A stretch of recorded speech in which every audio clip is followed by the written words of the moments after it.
What is in a name? Well, it turns out that is an awful lot in names, because names are sounds, and sounds have resonance, and energy also has resonance. For example, if I wanted to send you a photograph from my phone or a text message to you or to Peru, it would travel through the as a wave, as an energy, which through the electromagnetic spectrum of the radio frequency, as an energy, a form of energy. And of course, the way that light of colors, red, blue, all light is has a spectrum of energy frequencies, in hertz, usually measured in hertz, and so the frequency. Think of a rainbow. You think of red, infrared, and then you have orange, yellow, green. Green is in the middle of the frequencies, and then you go on to X-ray, which is ultraviolet, and then beyond ultraviolet to X-ray, which is more frequent. So light has an energy and a resonance, and names has a resonance, and sound itself is vibrations. Vibrations travel not as radio wave, but names and sound travel as vibrations.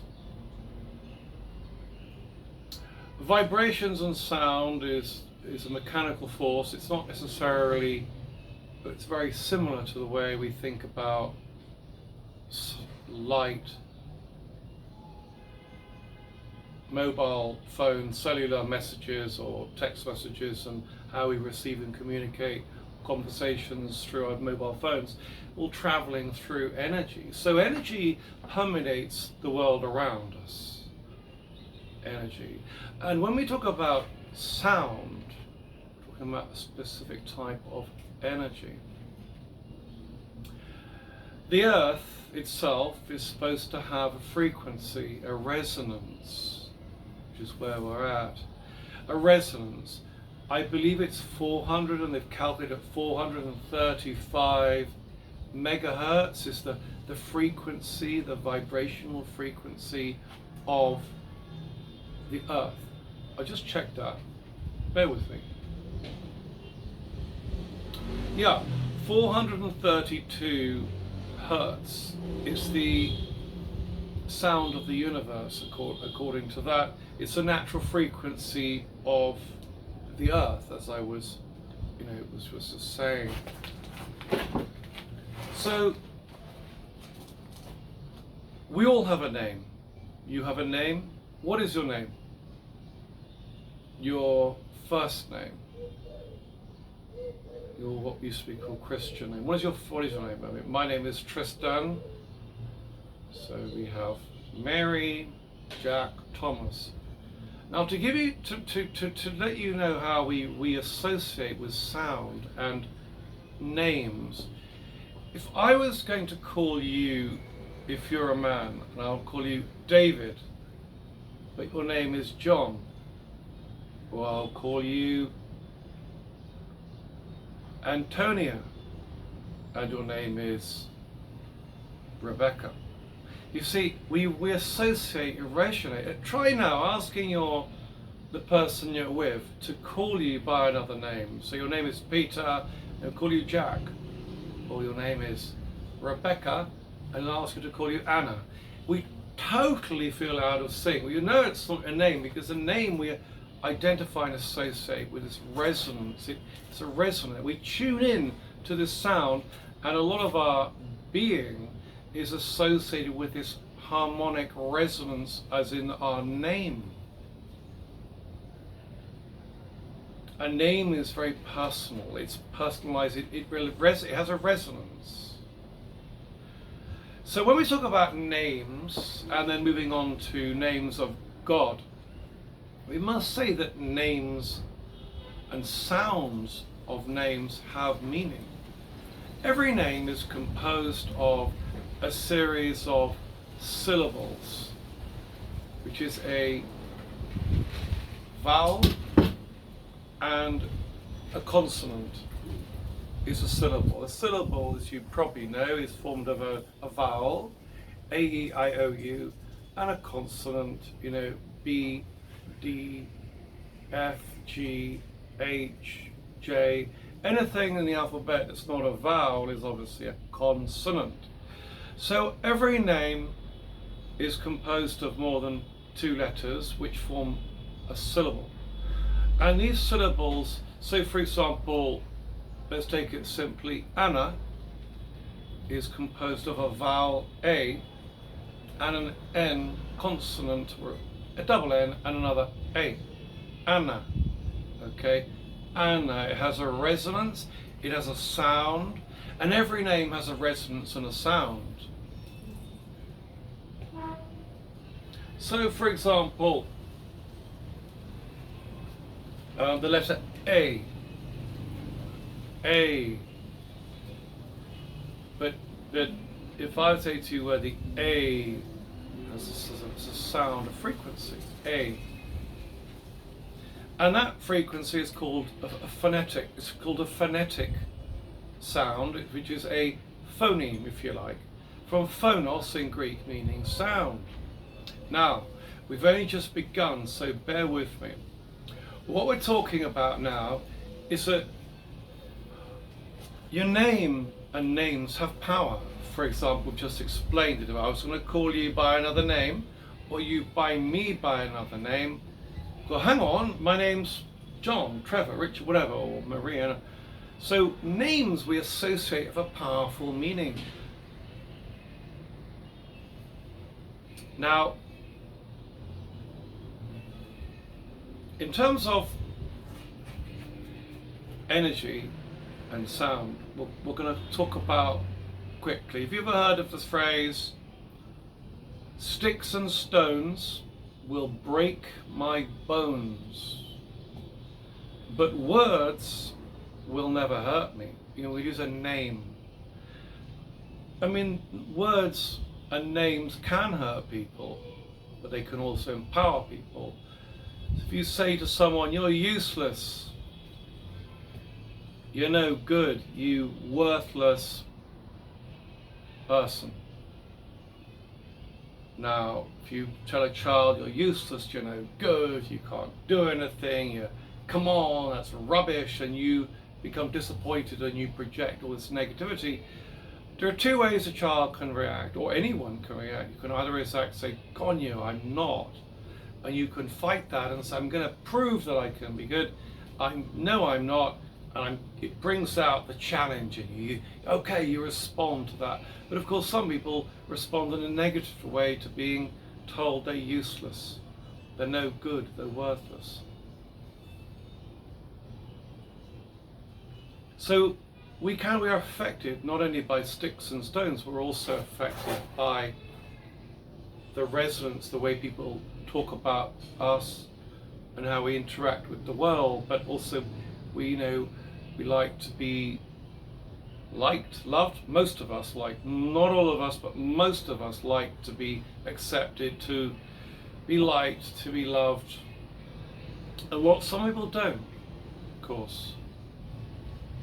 And some people actually like to be called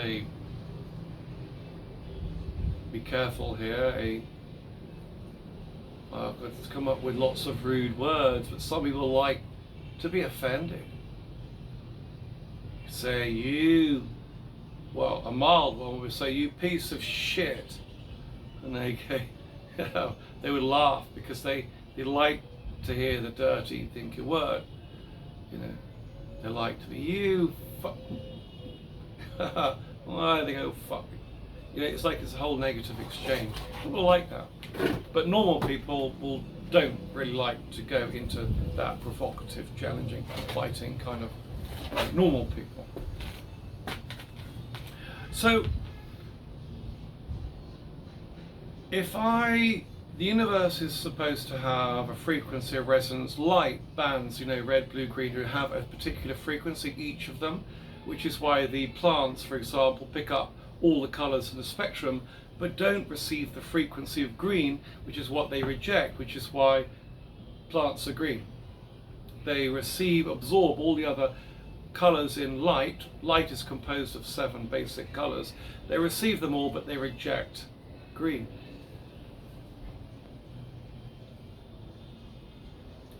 So the alphabet is composed of letters, and letters can either be written down without being vocalized, or they can be spoken, can be pronounced, such as B, F, G, H, or my name, T, R, I, S, T, A, N. You see, the names can be written or vocalized, and we're interested in both of those, but we're talking about energy and frequency. The world is based on frequencies and energies. I'm not going to break down atoms right now and how cells work and atoms work, or how we see things around the world, or how our nerves communicate with our muscles and we receive sensory input from the world around us. These are included in other podcasts, so we're going to center more on names, and names in relation to other things such as God.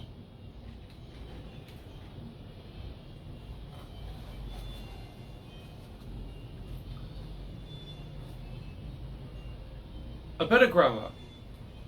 Now, if I'm going to say, talking about names of God, or names of angels, or names of fairies, where you ever want to go with it, but it's interesting.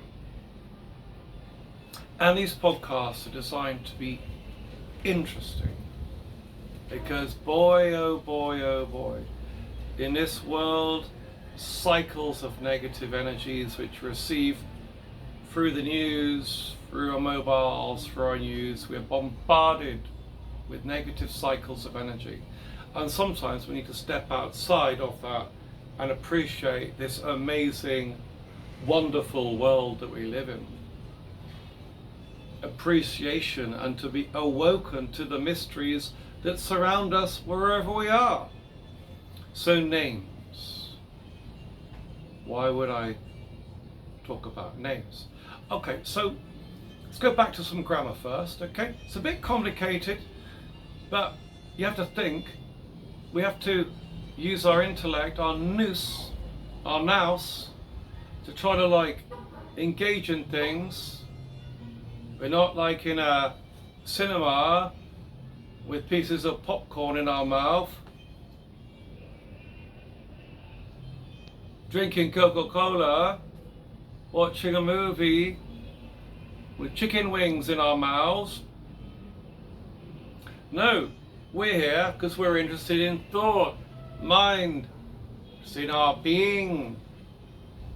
Other things we can do another way, but here in my podcast, to engage, be waken up to this amazing world. Let's get back on to the point.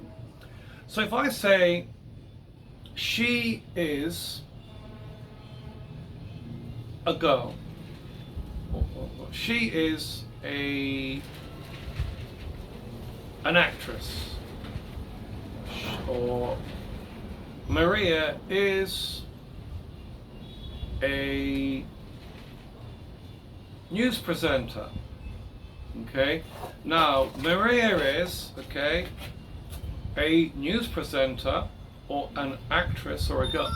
An actress, excuse me, an actress is what's called a predicate nominative.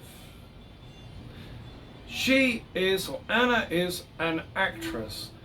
Anna, an actress is describing Anna. Okay, Anna is an actress. Anna is a news presenter. Anna is the predicate, and an actor, an actress is nominative. It describes the noun Anna. Now if I say to you, Anna is beautiful, or Anna is ugly, Anna is beautiful, beautiful is an adjective, and ugly is an adjective, which describe Anna as, identify Anna with an adjective. Adjective describes Anna as a condition. So Anna is an actress. An actress is a predicate nominative, and Anna is beautiful. Beautiful is an adjective describing a condition, as in it's called a predicate adjective. This is basic grammar. We're talking about kindergarten, we're talking about middle school grammar. Did you have your grammar? Did you get your grammar in? Do you know what a predicate nominative is? A predicate adjective is? Did you spend your time constructively in the school? Well, anyway, so I'm interested in saying that with this we will now move on to how people try to associate with God. Now, God, what is God? Well, you go, well, I can't pick up God. I can't throw God. God, what is God?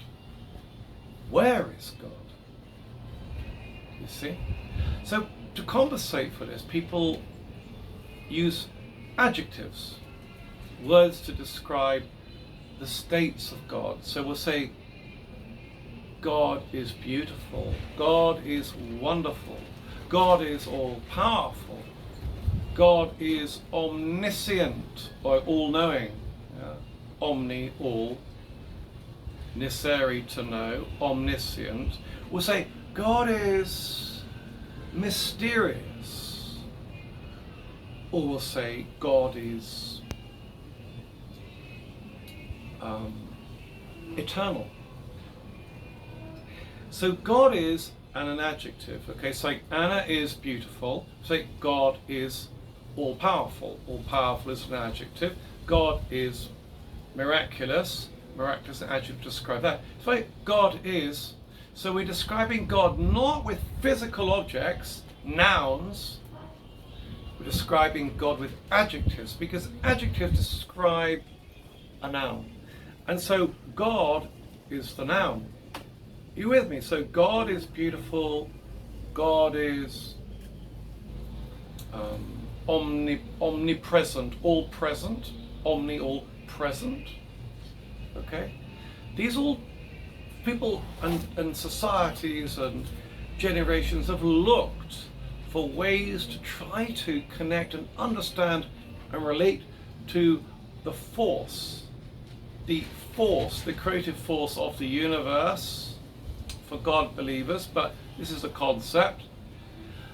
Sought ways to connect and to understand with God, to know God, to be in gnosis, to develop a theosis, to connect towards a connection with God, because we want to be connected to something beyond ourselves. So, El Shaddai. Now in Christian and Hebrew thinking, El means God. That's why Israel is called Israel. And in English we have lots of names that all come from Hebrew to do with God, but you may not know them. So anything you find, any word that has El, E-L in it, comes from Hebrew. Why? Because English and English culture used to have a lot of faith, believe in God. We didn't believe in mobile telephones, in videos, in everything that is unsacred and unholy. We weren't preoccupied with making chicken korma or eating burgers or chicken wings. We were interested and had a mysterious respect for the universe around us, connect with God. So in this particular, for hundreds and hundreds of years, people wanted to associate with something holy. And the child's name and your name are given something holy. Let's go through them. Words, names, common names with L in them. El. Not hell. We're going to start off with my favourite, Elizabeth. El means, these are all Hebrew words, right?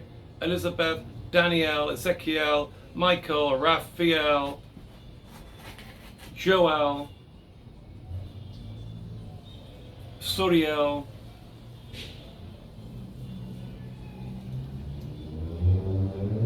we better think of a lot more. There are a lot more.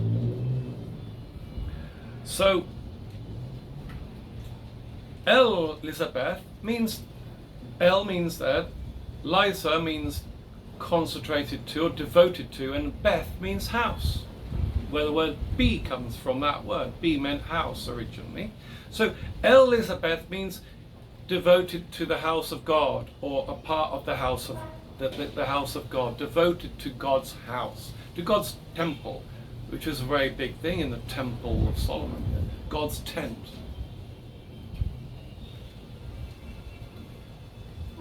Daniel, Daniel, Daniel, Hebrew word meaning God is my judge. Japhael or Jophiel, not so common in English, means God's beauty, the beauty of grace of God. You have Ezekiel, God is my judge. Pretty sure, remember that one.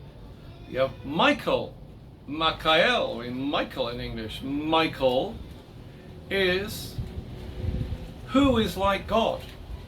It literally means who can compare to God, because us human beings are not be able to compare with God.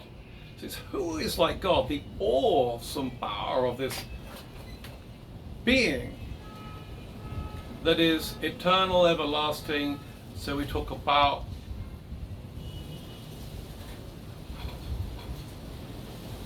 Michael. There are things like Joel, which Joel is a mixture of Yahweh, another name for God, or Jeremiah, and El. Yoel, it's got Jeremiah and El. So you see all these names are surrounded by, they have references to God, but you know, any name beginning with El. Jezebel, you know, got the L there. And if the word we've got L in it relates to God. Michael.